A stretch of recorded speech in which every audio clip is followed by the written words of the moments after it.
আমার দুটা কন্যা সন্তান হয়েছে ঢাকা পিজি হসপিটালে। বাচ্চা দুটা এটাস্ট, এটার নাম জয়নাব, এর নাম উম্মে কুলসুম নাম রাখছি। এই বাচ্চাদেরকে আমরা যে কীভাবে কোলে নেব, কীভাবে শোয়াবো, এটা আমাদের কিছুই জানা নাই বর্তমান। আমরা যেটুকু করছি এটা হচ্ছে আমাদের মতো, আমরা নিজভাবে করছি আমাদের মতো। মানে এদের দেখভাল করার জন্য যে কি কি প্রয়োজন এটা আমরা সঠিকভাবে জানি না। কোনো সমস্যা হলে বড় একটা ডক্টর দেখানো প্রয়োজন, সেটাও আমরা পারছি না। তো এরা হওয়ার পরে 3 মাস পরে আমাদেরকে এখান থেকে আবার ওদের কাছে যাইতে বলছিল হসপিটালে।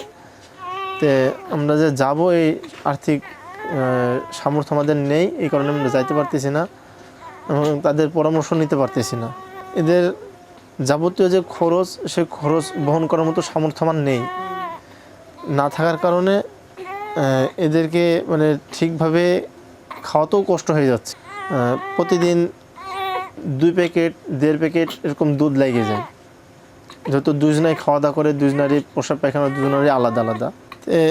এই বাচ্চা দুটোর ব্যয়বহুল খরচ হওয়ার কারণে আমরা পারছি না। আমি দেশের যারা একটু প্রভাবশালী মানুষ আছেন, আমি সবার কাছে আকুল আবেদন করব যে আপনারা যতটুকু পারেন আমার এই বাচ্চার দিকে তাকায় আমাকে একটু সাহায্য করবেন।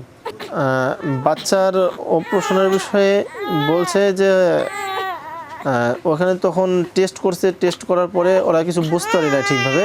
3 মাস পরে আবার যাইতে বলছিল যে আবার টেস্ট করবে, দেখবে, দেখার পর একটা সিদ্ধান্ত নেবে। কিন্তু কত বছর পরে করা যায় এটা এখনও বলে নাই। এই সিদ্ধান্ত নেওয়ার জন্য 3 মাস পরে যাইতে বলছিল, কিন্তু আমরা তো এখন যাইতে পারতেছি না আর্থিক অবস্থা খারাপ হওয়ার কারণে।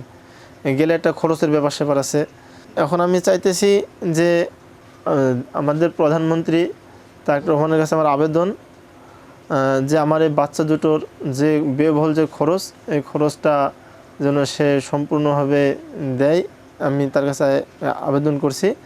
আর এবং এদের আমাদের এমপি সাহেব আছে রেজা আহমেদ বাচ্চুমুল্লাহ সাহেব, আমি তার কাছে আবেদন করছি যে আমার এই বাচ্চা দুটোর দিকে যেন সে একটু নজর দেয় এবং তাকে যেন পরিপূর্ণভাবে সাহায্য করে।